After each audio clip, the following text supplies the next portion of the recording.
Hello and welcome to another episode of Onthesofa.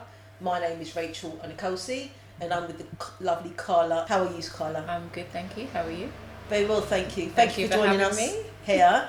How's COVID been for you, Carla? The beginning of it last year. Yes. I was like, this is great. I generally like to be at home. I generally don't like to mingle with people too much. So, yeah.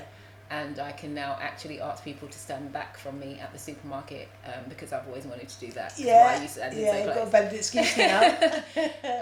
So yeah, it's been fine. I feel like I learned a lot about myself, a lot about, friends, family.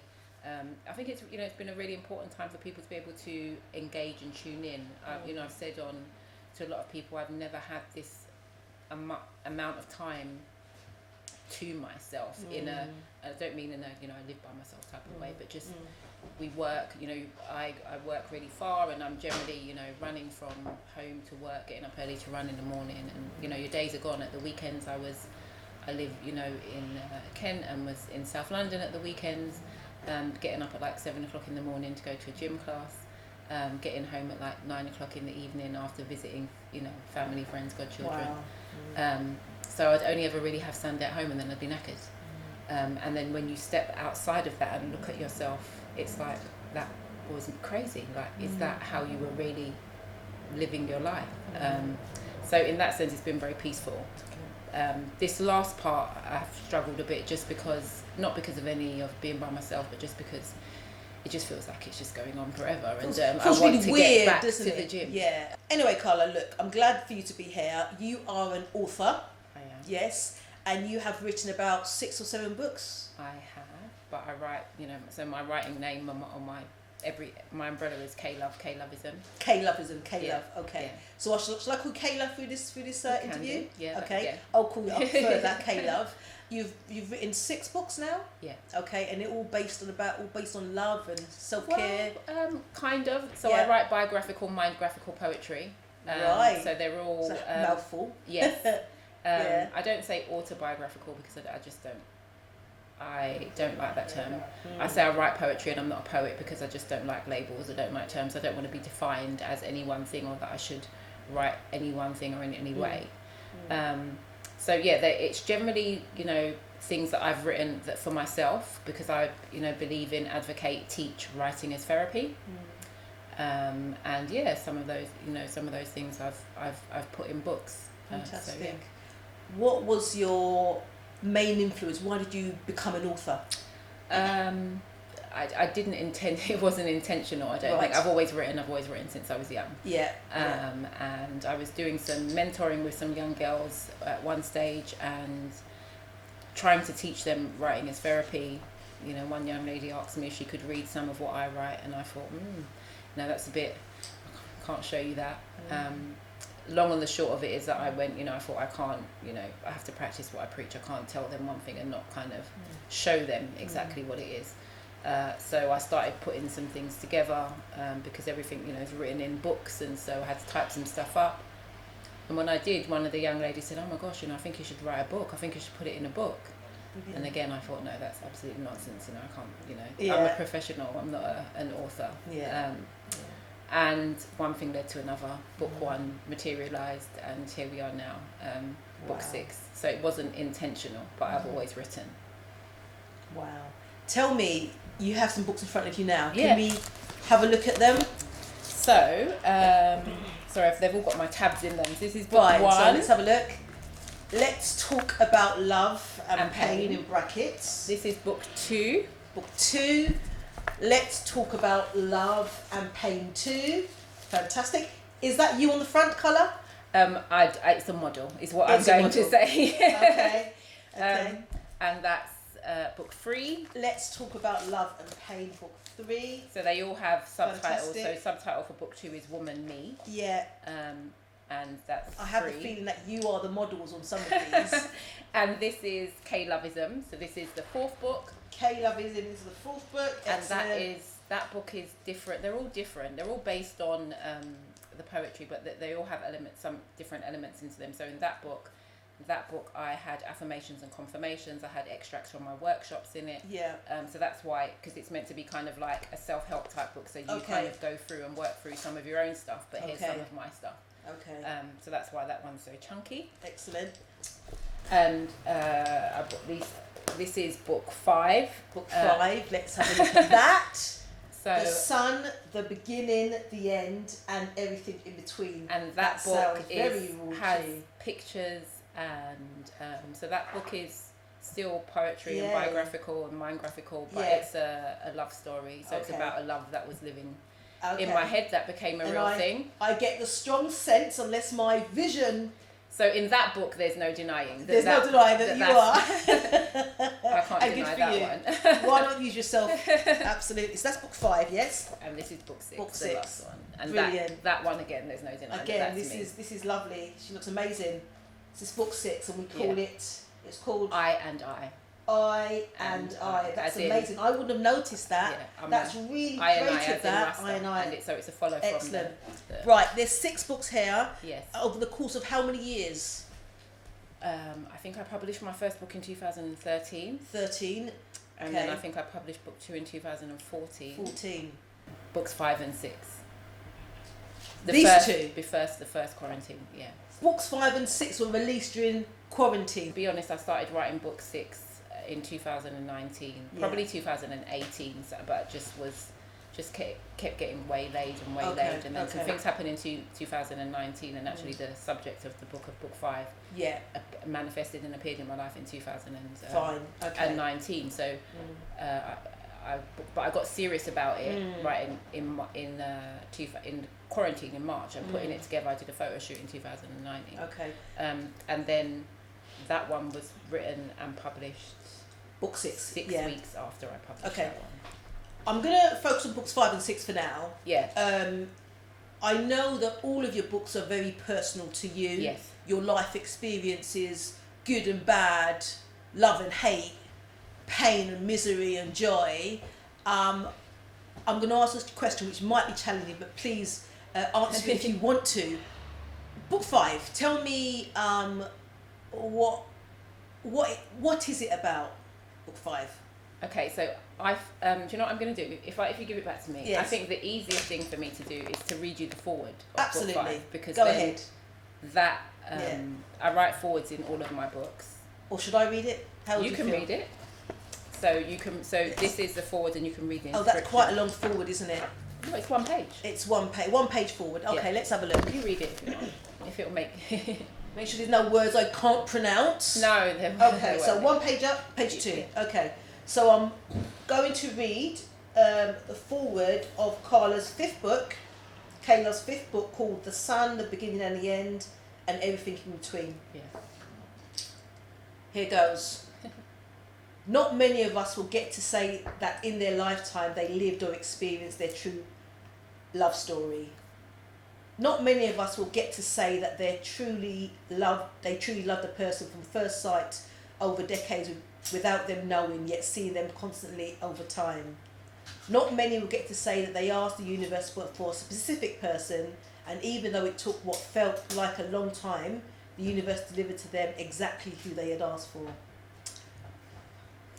Not many of us will in their lifetime get to say that they felt the feeling of following love around the universe for years, and despite always thinking that they would never be seen or wanted, they got to feel the feeling of instant gratification and karmic recognition on first speaking. We talked for hours, like we were catching up, not meeting for the first time. I honestly never believed that he would ever see me. My love has always been in letters. Woo! Woo! Oh, I might need some tissue in a minute. So, this is the book I have always wanted to write. The book that I was destined to write. The book is something so much greater than the we that we briefly became. This book has been hard to write. However, I wanted to document my him experience in my words, because like him, they are, for the most part, beautiful.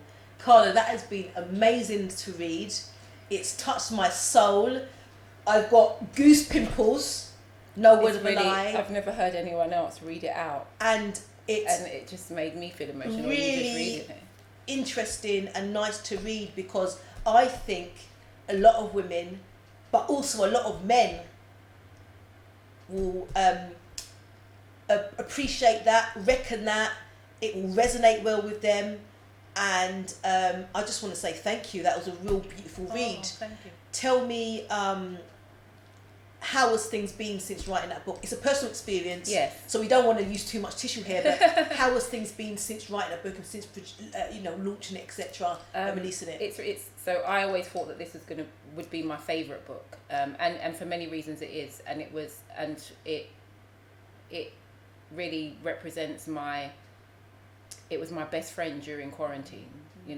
I wrote, through the day, through the night, through the weekends with my rum punch that I developed, rum punch Saturdays during quarantine. It was my best. I felt devastated when I finished it. I literally felt like a piece of me was lost and I didn't know what to do. But since then, I haven't really engaged with it and I haven't really picked it up, because the love story still lives. It's a love story that will never die, because it is the love is independent of me. But yeah, there's been, as in life, twists and turns and things that happen. So yeah, it's been harder to engage with, and also that is what led to book 6 being written as well. So closely behind it. Based on what you've just said, I sense some form of heartbreak. Yes. And I haven't read the book yet, but I will do. So my question there is, do you think that you can continue to love somebody who has broken your heart? Absolutely. Why do you think that?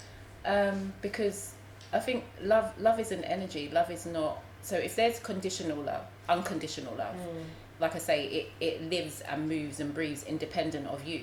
So you may not necessarily... You can love the person, but you may not necessarily feel like that person should be in your life, or that you want to be with that person anymore, or that you can be with that person, or you may not even like some elements of that person. Yeah. But the love itself is an energy. Yeah. And so if it's real love, true love, unconditional love, for me it can't, well, in my opinion, it can't be negated. Yeah. It can change. Yeah. It can morph, it can it can heighten, it can decrease, it can,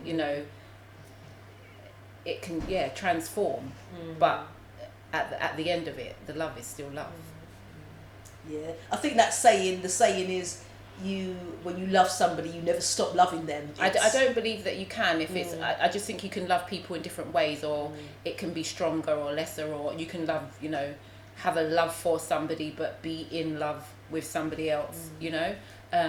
Indeed. So people do throw around the word love quite willy-nilly. Yes, of course. But not really understanding the real depth and the real meaning and the real it's an energy. Yeah.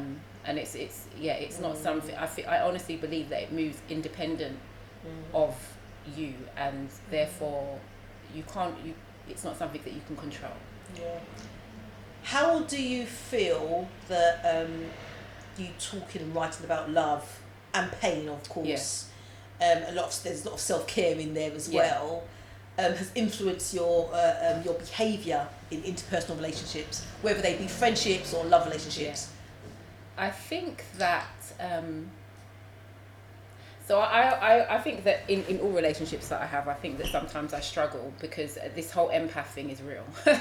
And so I absorb a lot of energy, and I just think that oftentimes people, even though I feel like I'm an open book and that I'm very easy to understand and work with, I think that just being me and the love that lives within and moves around and bursts out of me can be a lot for people sometimes, and so I always describe myself as quite timid and soft, and then other people say you're so absolutely not that. But I'm very sure about what I'm sure about, and what I know and what I feel, and what is acceptable and what is not acceptable. And that's something that I think definitely has impacted on... I haven't had many relationships, but the relationships that I have had in a romantic sense, being an empath, I will always seek out, Mr. What the hell were you thinking? And the energy and the mindsets generally don't juxtapose. And so, but I'm always steadfast in who I am and what's okay, and the fact that, you know, love is okay, and that Absolutely. I can give you love. I have love to give, but maybe sometimes it can just be a bit blinding or a bit overpowering for people. But also in terms of the self-care element, I'm very aware of what I need to do to protect myself, or, you know, and my systems that I have in place. And sometimes, again, that can be, with everything, that can be negative and positive. I spend a lot of time by myself. Sometimes I think people have found it difficult to kind of infiltrate my space. But I think I would like to say I'm balanced, but you'd have to ask somebody else. Yes, that's good. The question I was going to ask, though, which you sort of like put the thought into my mind, is: do you think love and self-care can be compatible components in a relationship, or just in general? In general. I think that they're essential, not compatible. I think that they feed off of each other. I think you can't have one without the other. I think that in a relationship setting, it depends on who you're in a relationship with. If you're in a relationship with someone who really understands love and really understands themselves, and you have a relationship where there is a reciprocal love arrangement and a reciprocal respect arrangement, then the actual selflessness and the self-care comes naturally. It comes within it, because you are going to be 100% selfless, because you know you're getting the same that you're giving back, so you're not going to have any barriers or any concerns or any worries around you. And you're also going to care for yourself, because that person is loving you enough to make you feel as though you can care for yourself in the same way that you're caring for them. That's right. So I think it depends on who you're in a relationship with. I think that it's essential, though, and I think that if you're in a relationship where there is no self-care or selflessness, because you can't be, it's just me, it's all about me, when you're, you know, I'm just going to do me, I'm not going to give, I'm not going to bend, I'm not going to, you know, mould, I'm not going to compromise. That's not selflessness, it's selfishness. And you can't be in a relationship with someone who's just doing them in that way. You want to be in a relationship with someone who can do them and you in almost coexisting, isn't it? Exactly, in the same way that you can do them. In a way it's compatible to both of you. Exactly. That's right. Tell me, what do you think about that statement, finding my other half? Because obviously often that's a term that's used to describe somebody who's single looking for somebody else. My view on that is that you have to be whole as a person before you embark on a journey of meeting somebody for relationship purposes.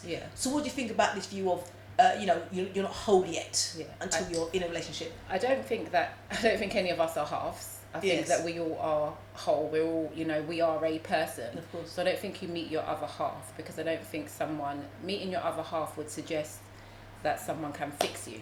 You know, like you put something in a puzzle, so you put it down and then it's a whole picture.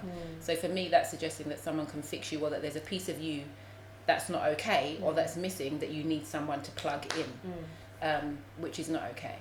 I think that someone who can bring love and peace and light and a specific energy and happiness can help you see yourself in a different way and love yourself more, and bring out things in you that maybe you didn't even know were stagnant, and you find in that sense, not that you become a new person, but you maybe become a bit shinier or a bit, and that helps. Well, then that helps to navigate the relationship with the person. So I think that everyone is deserving and in need of love. I've learnt myself over the last couple of years that we all need companionship as well. No man is an island, for real. Yes. But we are always okay because we are who we are. Just being you makes you okay, because you're your best version of okay just by being you. So am I hearing that somebody can come into your life and compliment you and bring things that you do possess, but what they do is they help bring them to the surface? If it's the right person, and even if those are negative or adverse things, because there might be things that you think are great about yourself, and actually in a relationship you're like, when you meet someone, it's like, well, okay, it's not okay when I do some of those things. but you don't realise it until there's someone else around. Do you understand what I mean? Absolutely. Based on you expressing yourself within your 6 books about love, and about pain, and about ensuring that you come out of those painful experiences in a more enlightened, powerful way to some degree, feeling better about yourself.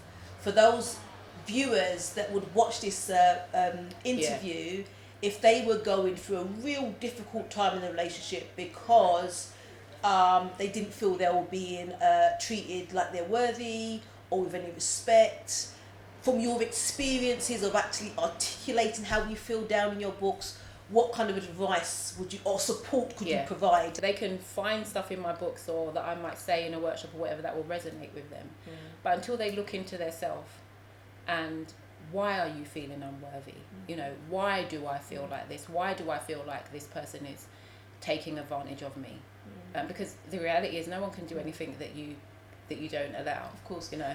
So it's more about this is what I've done with myself. I look into myself, and I'm not saying that I'm a perfect person, and my books don't always show that I've got the perfect answer or that I've come to a perfect resolution, or even that I've come out of some of the situations that I've found myself in. But what you will find is that I've explored them with myself. I've taken the time out to do the self-inventory. I've taken the time out to think about what's going on with me, positive and negative, to think about what's going on in the with my feelings and my emotions, because a lot of the time that we don't do that. We don't take time out to look into ourselves, introspection, and do that kind of assessment, exploration, etc., things that you discuss. So that, I guess, that is the support that you're providing as an author who's expressing yourself in your books. If people are going through difficult times, one of the steps they could take is that introspection, that self-analysis. Before you go out and try to get advice from other people.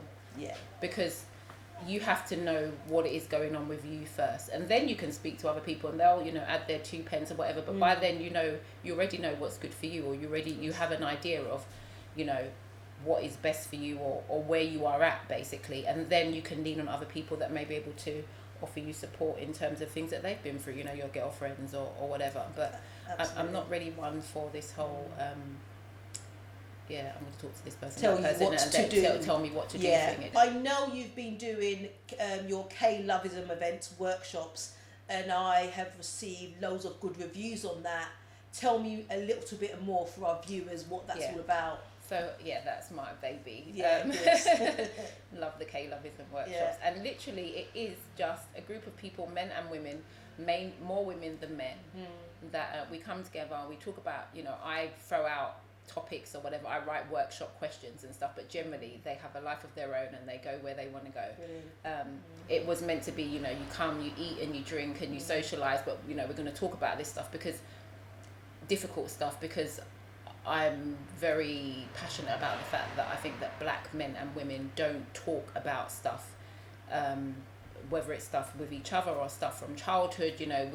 We trained from young that you just get on with it, and that breeds mental health issues, that breeds promiscuity, that breeds lack of self-worth, lack of self-confidence, all of these things. I wish that I had someone like me when I was growing up. I think I would have escaped a lot of my own stuff. So that's where the premise of it came from, let's talk about whatever, some of these things. So we now there's Zoom obviously, but you still get to eat and drink, of course, and we, even though we talk about some very difficult topics, we laugh so much, and I think that's so healing, isn't it? And what it is, it's just it's a community just sharing, and it's black men and women talking about stuff that are important to them, and sharing experiences and learning, and having these light bulb moments, and it's such a beautiful thing. Fantastic. So just to confirm, prior to COVID coming into play, you were doing these sessions live in venues. So I was finding place. The last place was a place in Peckham called Survive that allowed us to use their top room, because I don't charge for the workshops. Everything. So I try to find places where they will allow us to use the space for free. On the basis that people will eat and drink. And Survive were really, really good. Brilliant. Shout out to Survive, Peckham. Survive. It's a vibe. Really good food. It's a vibe in Peckham. Yeah. Really good rum punch as well. Okay, good. And so we were doing them in a venue. Now we've been doing them for it's nearly a year now via Zoom. And how do people join your Kloveism workshops, and do they have to have read your books in order to join those workshops? So the workshops are totally nothing to do with the books. The workshops, like I say, are just topics that we discuss. So Excellent. We might talk about sex and self-love. We might talk about just self-love. We might we've done workshops based on lockdown. We've done workshops based on mental health, anxiety, depression. They're things that we don't talk about. I've got so many different workshops that I've run, so they're totally independent of. When I do book talks are different to. I don't do enough book talks, but they're different to the workshops. And to join, just hit me up on my social media at Kloveism, and then I will give people the Zoom details. Like I say, it's free. I don't charge anyone for anything. So. There you can just hop on come along when we're out of COVID. I must try and join a session at some stage. You should. So we'll talk about that in the future.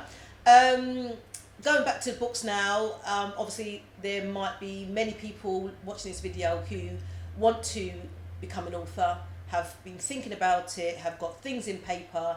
What support can you provide in a few statements to help them go from that thinking about it, things on paper, to doing that leap to producing and launching a book?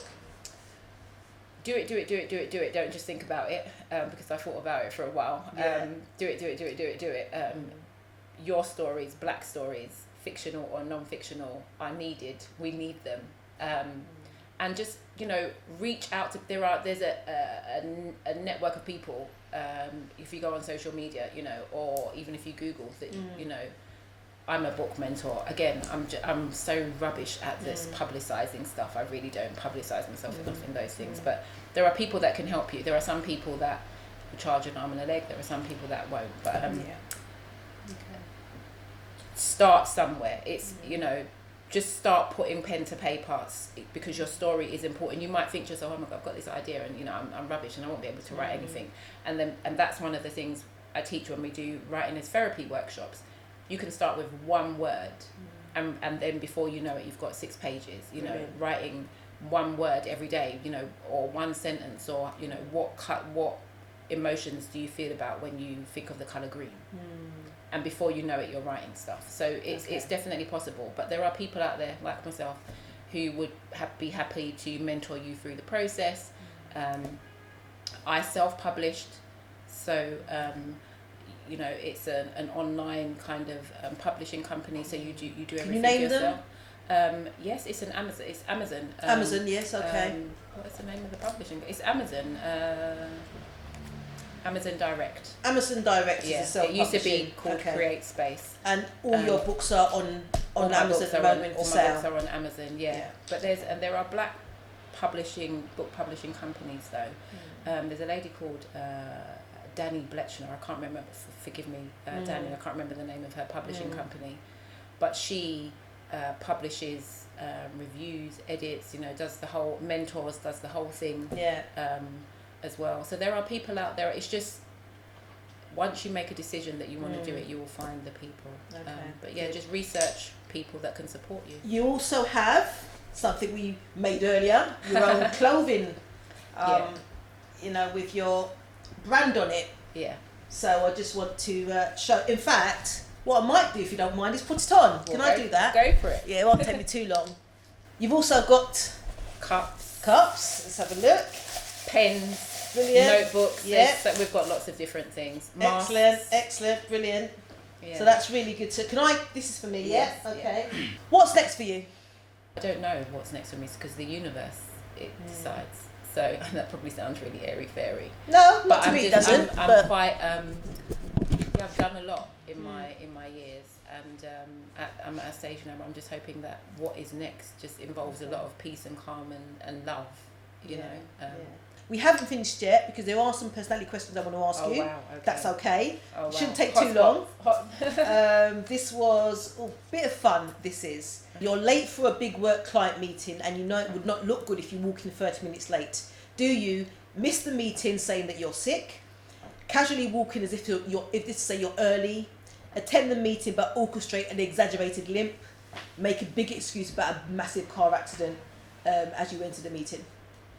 I would enter the meeting but not walk in as though nothing had happened. I would just apologise that I was really late, but I wouldn't miss the meeting or exaggerate anything. Good. Okay, thank you for that. Are you a shower or bath person? Shower. Cinema or Netflix? Netflix. Uber or black cab? Uber. Boris Johnson or Keir Starmer? Starmer. It's just gym or jog? Both. Both. What's your preference? I run every day, so I'm going to have to say jog. Okay. In terms of popcorn, sugar or salt? Both, but sugar. Do you prefer to read or listen to music? Read. Excellent. Thank you very much. It's been a pleasure having you here, and I really appreciate your time and your honesty. We love your books. I'm a great fan. Onikosi is a great fan. And we know it's your birthday, so we bought you a present. Can't believe it. So Thank from you. Onthesofa to you, happy birthday in advance. Oh, and I'm going to open it on my actual birthday. I'm not going to open it now because. Please do, yes. And when you do, send us a little video so we can, ensure that viewers can see sweet. Oh, see thank that. you. You're welcome.